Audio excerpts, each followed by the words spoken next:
নমস্কার বন্ধুরা, আশা করছি তোমরা ভালো আছো। আমার চ্যানেলে তোমাদেরকে স্বাগত।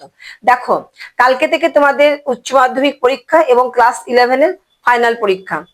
আমার যে সমস্ত ছাত্রছাত্রী যারা ক্লাস 11 এবং 12 এ পরীক্ষা দেবে তাদেরকে জানাই আমি অভিনন্দন। তাদের যাতে খুব ভালো করে পরীক্ষা দেবে, ধীরে সুস্থে যা পড়েছো সে সমস্ত কিছু মাথায় রেখে ধীরে সুস্থে নামে, তাহলে দেখবে পুরো ভালো ভালো ঠিকঠাক নাম্বার পাবে। আমি যে সমস্ত সাবজেক্টে, যেমন history, education, nutrition, pol science, philosophy, যে সমস্ত সাজেশন তোমাদের সঙ্গে আলোচনা করেছি পরীক্ষা দিতে যাওয়ার আগে, সেই সমস্ত সাজেশন গুলোতে একবার চোখ বুলিয়ে যাবে। তাহলে আমি আশা করছি সেখান থেকে তোমরা অনেক কিছুই কমন পাবে, ম্যাক্সিমাম কমন পাবে।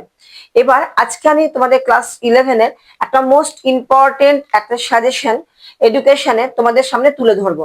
যে কোশ্চেন গুলো তোমাদের স্কুলেও দেখবে, এই কোশ্চেন গুলো দিয়েছে তোমাদের স্কুলে। এই কোশ্চেন গুলো যদি তোমরা ক্লাস 11 এ ফলো আপ করো তাহলে দেখবে পরীক্ষার হলে সমস্ত কোশ্চেন তোমাদের কমন। দেখো, আমি ক্লাস 11 এর জন্য ফার্স্ট যে কোশ্চেনটা রেখেছি সেটা হচ্ছে, হান্টার কমিশন কত সালে গঠিত হয়েছিল? লিখলে হান্টার কমিশন গঠিত হয়েছিল এত সালে। হান্টার কমিশনের সুপারিশ অনুযায়ী মাধ্যমিক শিক্ষা নীতিগুলো, হান্টার কমিশন মাধ্যমিক শিক্ষা সংক্রান্ত যে সমস্ত সুপারিশ করেছেন, প্রথমেই লিখবে যে হান্টার কমিশন গঠিত হয়েছিল যত খ্রিস্টাব্দে। এবার হান্টার কমিশনের সুপারিশগুলো হলো নিম্নরূপ বলে লিখবে। নেক্সট কোশ্চেন দেখো, চার্টার অ্যাক্ট কি, এর গুরুত্ব লেখো। চার্টার অ্যাক্ট কেন রচিত হয়েছিল, চার্টার অ্যাক্ট কি সেটা লিখতে হবে এবং চার্টার অ্যাক্টের গুরুত্ব লিখতে হবে। দেখবে কোশ্চেন অনুযায়ী উত্তরটা লিখবে, মিনিমাম 6টা চার্টার অ্যাক্টের গুরুত্ব লিখবে। বৃদ্ধি এবং বিকাশের নীতিগুলি ব্যাখ্যা করো। বৃদ্ধি এবং বিকাশ, কিভাবে একটা শিশুর বৃদ্ধি হয় এবং কিভাবে একটা শিশুর বিকাশ ঘটে, সেই বৃদ্ধি এবং বিকাশের নীতিগুলো লিখতে হবে। ভিভি ইম্পর্টেন্ট এই কোশ্চেনটা।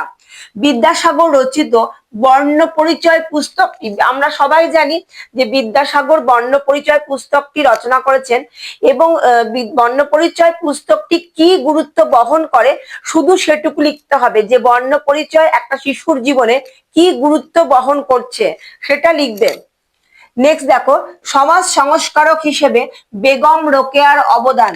ভিভি ইম্পর্টেন্ট, এটা এবছর চলে এসছে। বেগম রোকেয়া সমাজ, তখন দেখো বেগম রোকেয়া যে সময় নারী, সে সময় কিন্তু পড়াশোনা করা নারীদের পক্ষে একটা মানে কি বলবো, একটা একদম সম্ভবই নয়।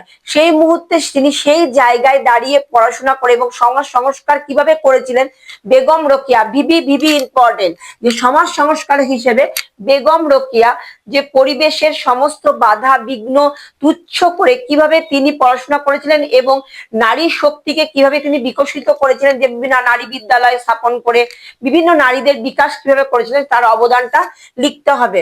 এবার নেক্সট প্রশ্ন রেখেছি, দেখো শিক্ষা ক্ষেত্রে অনুবন্ধনের গুরুত্ব। শিক্ষা ক্ষেত্রে অনুবন্ধন যে গুরুত্ব আছে, লিখবে শিক্ষা ক্ষেত্রে অনুবন্ধনের গুরুত্বগুলি হলো নিম্নরূপ বলে আরম্ভ করবে। দেখো, স্ত্রী শিক্ষা এবং দলিত শিক্ষার প্রসারে সাবিত্রী ফুলে, তোমরা জানো যে সাবিত্রী ফুলে ভীষণ ইম্পর্টেন্ট। সাবিত্রী ফুলে ছিলেন একজন দলিত মহিলা এবং স্ত্রী শিক্ষা বিস্তারে তিনি কি ভূমিকা লিখেছেন সেটা লিখতে হবে। নেক্সট দেখো, বিদ্যালয় শিক্ষার উন্নতির জন্য বিদ্যাসাগর যে অবদান, বিদ্যাসাগর দেখো ভিভি ইম্পর্টেন্ট, যে বিদ্যালয় শিক্ষা, যে ফার্স্ট বাচ্চাকে যে শিক্ষামুখী করার জন্য বিদ্যাসাগর যে ভূমিকা গ্রহণ করেছিলেন সেই ভূমিকাটা লেখো।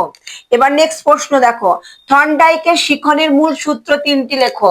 দেখো, 3টে যখন বলবে তখন মিনিমাম 5টা লিখতে হবে, কারণ তোমরা জানো না যে কোনটা ইম্পর্টেন্ট গুরুত্ব। মিনিমাম 5টা গুরুত্ব লিখবে। শিক্ষা ক্ষেত্রে 2টি মূল সূত্রের গুরুত্ব লেখো, লিখলে।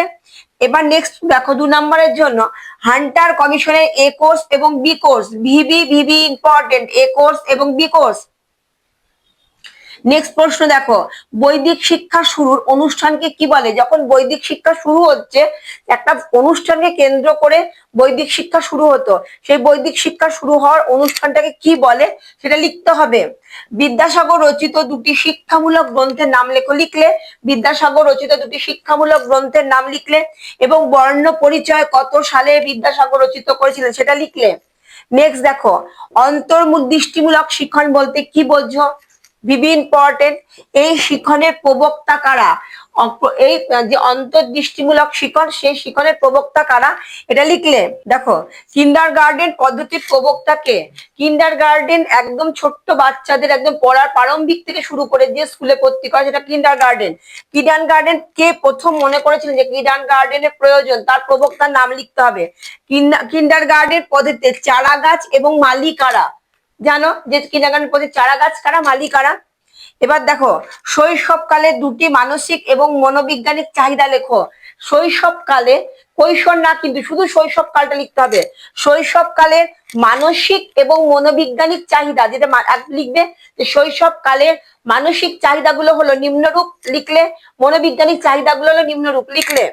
নেক্সট দেখো চেতনার বিভিন্ন স্তর কি কি? চেতনার বিভিন্ন স্তর আছে তোমরা জানো।